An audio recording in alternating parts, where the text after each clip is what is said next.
G'day, welcome back to the channel and welcome to this edition of MGUY EV News for Monday the 17th of June 2024. Please make sure you're subscribed and also make sure you enable all notifications so you never miss another video. Okay, so have we reached peak idiocy with this story? Researchers wonder, what if you just put a robot in the driver's seat instead of automating the car?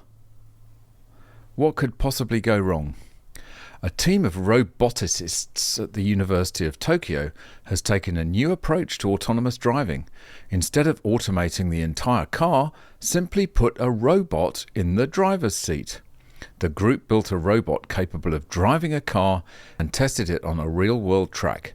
They also published a paper describing their efforts on the Arxiv preprint server. Virtually all efforts to build a self-driving car have focused on making the car itself autonomous. Humans sit in the passenger seat or in the back.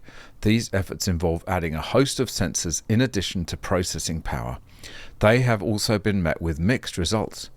In this new effort, the research team wondered if it might not be easier and cheaper simply to build a robot that can be taught how to drive a car and put it in the driver's seat of a normal vehicle. Seriously. Please make it all stop. To find out if that might be possible, they built such a robot and tested it on a track at the University of Tokyo's Kashiwa campus. The robot is named Musashi, and it was designed to operate in much the same way as a human car driver. To that end, the researchers created what they describe as a musculoskeletal humanoid. A robot with 2 arms and 2 legs, with feet and hands, a torso, neck and head. Oh, seriously. I'm going to lose the will to live if I keep reading this article. If you are desperate to read it, it's linked in the description. Next, please. So this guy, David Blackmon, I highly recommend following him on Substack. I think he's got a Substack. Absolute Energy Common Sense, which is a commodity in short supply at the moment, I have to say. And he's writing in the Telegraph, and of course net zero is never going to happen by 2050. Anyone who still thinks it will is deluded or stupid or blind, willfully blind. That means most of our politicians are in those categories. It's never going to happen. The world, as the headline says, is using more oil, coal and gas than ever before and will use more. Net zero is dead. China, India and the global south will drive crude oil consumption no matter what. A recent flurry of forecasts offer us a range of different views on what's happening to the global demand for and use of crude oil. One thing seems to be clear, however. The chances of net zero carbon emissions in the near term, i.e. by 2050, are basically zero. The year so far has been a bit of a rollercoaster ride in this realm of uncertainty, with projections and forecasts more volatile than the market itself. Crude prices have remained relatively strong despite various occurrences across Europe and the Middle East that would have resulted in major upsets in decades past. One major point of consensus related to global oil demand growth is the expectation that it will continue to be robust, driven by a combination of factors including economic recovery, increased travel and surging industrial activity in non-OECD nations. Go and read the whole thing at the link in the description, but it concludes as follows. It bears noting here that the ongoing strong demand for crude is accompanied by similar strong demand growth for natural gas, coal and even wood in the energy sector. Given that all those forms of carbon-intensive fuels saw record or near-record demand in 2023, they're all likely to set new records for 2024 and probably 2025 too. In other words, the human race is using more carbon-intensive fuels than it ever has before and is set to use more and more going forward. The vaunted energy transition is simply not happening. Net zero carbon emissions by 2050 is, for all intents and purposes, dead. Would somebody please tell our freaking politicians this? Madness. Not only is net zero dead in reality in terms of actually what energy we're going to be using for the next 50 or 100 years, but people are losing faith. They don't care about net zero anymore. They care more about standard of living, how to pay the bills, interest rates, just the disaster that Western economies are in at the moment. They don't care about net zero. They just want to pay the bills. Net zero policies have lost public support over the past 2 years, poll reveals. Support for measures such as low traffic neighbourhoods and subsidies for electric vehicles has dropped. I love this graphic here. Department for Energy Security and Net Zero. That is an oxymoron right there. You can either have energy security or you can have net zero. You cannot have both. Public support for a series of net zero policies has fallen over the last 2 years, polling has found. Backing for measures such as frequent flyer levies, low traffic neighbourhoods and subsidies for electric vehicles have all dropped, although people in the UK still support most policies for decarbonising the economy. Yeah, they do until it hits them in the hip pocket, which it's increasingly doing now, given the economic climate at the moment. That figure will change, I am sure. Ipsos polled 4,201 people in the UK aged 16 and over in April on their attitudes towards net zero. This was on behalf of the Centre for Climate Change and Social Transformations. What has climate change got to do with social transformations? See, they even give it away in the frickin' title. An organisation bringing together the universities of Bath, Cardiff, East Anglia, Manchester and York, and the charity Climate Outreach. The poll found that support for 8 different net zero policies has all fallen since 2022. In 2022, 67% of people supported frequent flyer levies, but this has dropped to 62% in 2024. Support for changing product pricing to reflect how environmentally friendly products are fell from 60% to 56%.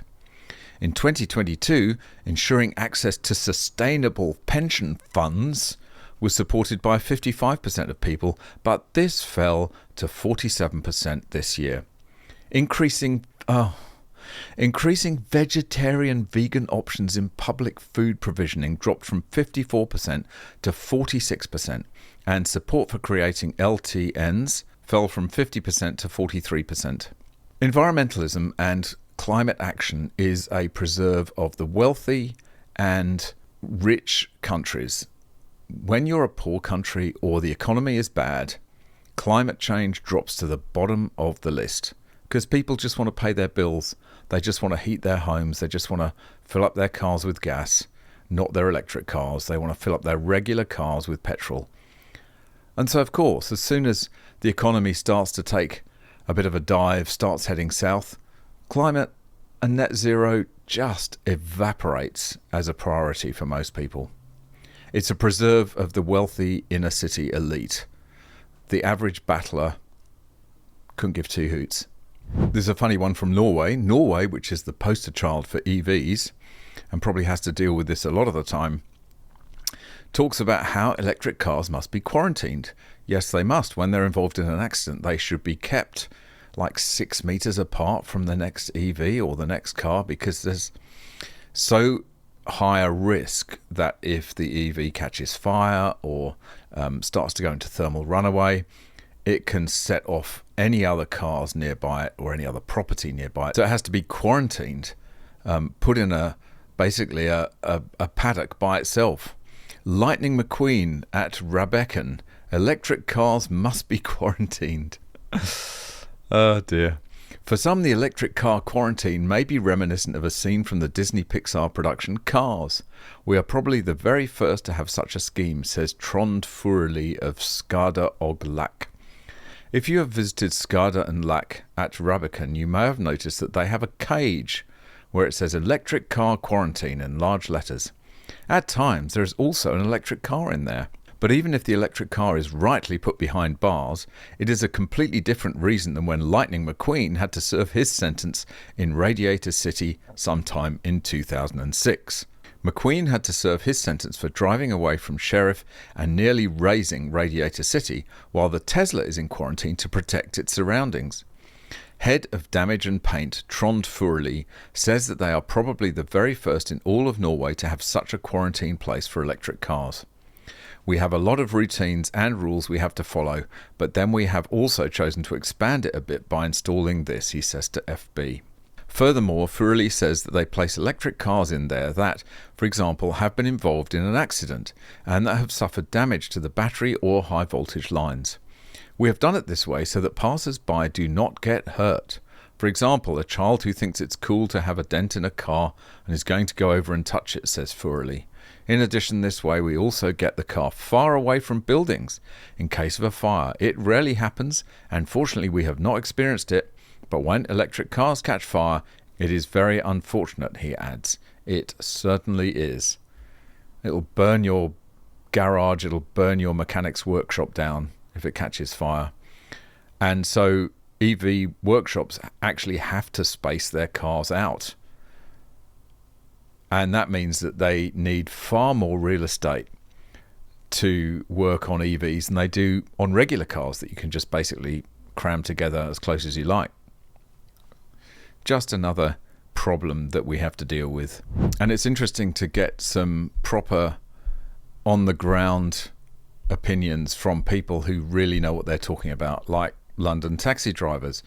And this guy, who's the head of the London taxis, I'm not exactly sure what his title is, but anyway, he says that he's skeptical of a swift autonomous vehicle takeover despite government laws. London's taxi representatives have poured cold water on the notion of a swift transition to autonomous vehicles, AV, arguing that lawnmowers will take over long before robot cars.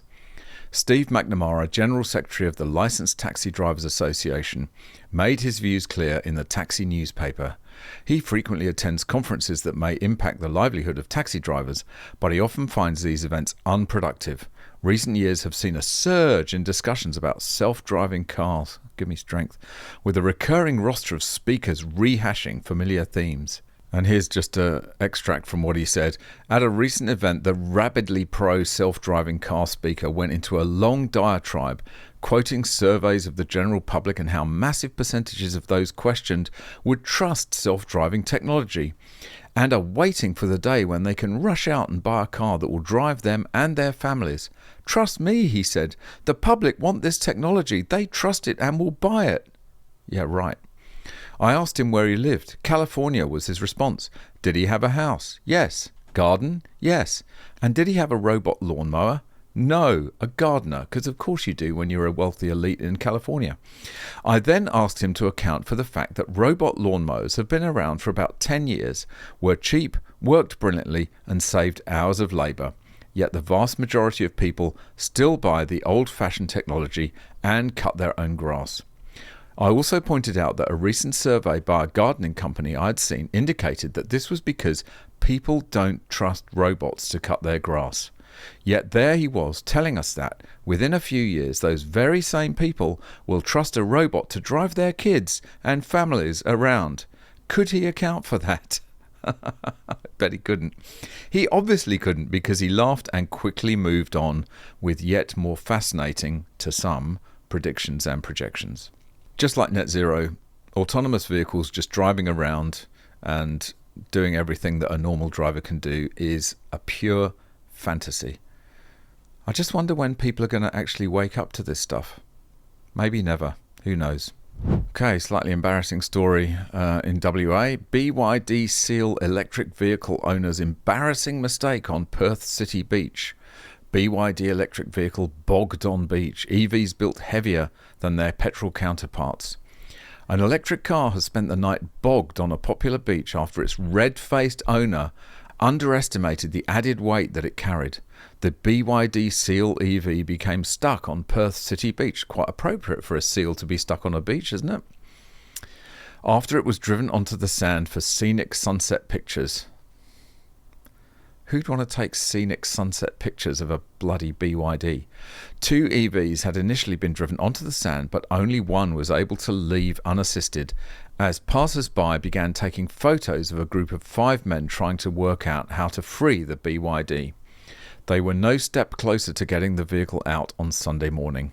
Lifeguards and a council ranger tried manoeuvring the EV out before a nearby swimmer, John Phillips, offered to drag it out with his 4-wheel drive. Presumably that's a diesel-powered 4-wheel drive, obviously. And this is a really interesting article because they're actually starting to explore the possibilities of these terrible fires taking place in an apartment building. And if you remember that terrible fire in London, the Grenfell Tower, I think, where the cladding of the building caught fire and the fire basically rushed up the sides of the buildings, burning everything in its path. They're now asking the question, are EV batteries the next cladding issue? Which is remarkably brave and honest of them to even admit this. As the construction industry continues to grapple with the insurance implication of flammable building cladding, experts are warning of an emerging risk: EV batteries. The Electric Vehicle Council reported that as at the end of June 2023, the number of EVs sold in Australia was almost 3 times higher than the same period in 2022. 3 times higher from a very low baseline, so just take that with a pinch of salt. And EVs represented 8.4% of all new cars sold in Australia, a 120%, take that with a grain of salt as well, increase compared to 2022. With the surge in EV sales, all insurers, Lara Morgan says owners, corporations and commercial property owners should be aware of the consequences of lithium-ion battery fires. She expects this will be the next focus for insurance in the near future. Yep, absolutely it will. I think it's the insurance industry that's going to finally put a lid on this EV madness. But we shall see. If a lithium-ion battery catches alight in an apartment basement, and knowing that the fire can't be put out quickly, aside from property damage, there are widespread implications, including the toxic fumes that are emitted, she says. Further considerations on whether the complex would have to be evacuated and whether there needs to be temporary accommodation for unit occupants is needed. Lara says that while there haven't been significant premium increases yet, insurers are conducting more thorough risk assessments of complexes with portable and permanent EV charging stations to ensure risk mitigations are in place. Possible considerations include ensuring charging areas are free of combustibles, installing appropriate fire protection, and securing a commitment from strata managers to conduct regular compliance checks. Some insurers are, however, beginning to take a more direct approach by imposing higher fire excesses for complexes with EV batteries. Yes, to prevent catastrophic loss and help keep insurers happy, Lara advises clients to become familiar with the risks themselves. So, installing the appropriate kind of sprinkler system in a strata block or an apartment block could cost tens of thousands, if not hundreds of thousands of dollars. And it's a question, will people be prepared to pay for that and also pay additional premiums for the luxury of charging their EVs in an apartment car park?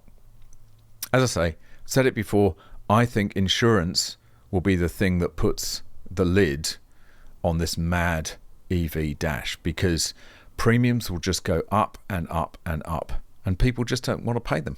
So it will be very interesting to see. That's just about it for this one. Thanks very much for watching. Hope you enjoyed it. See you in the next one. Bye for now.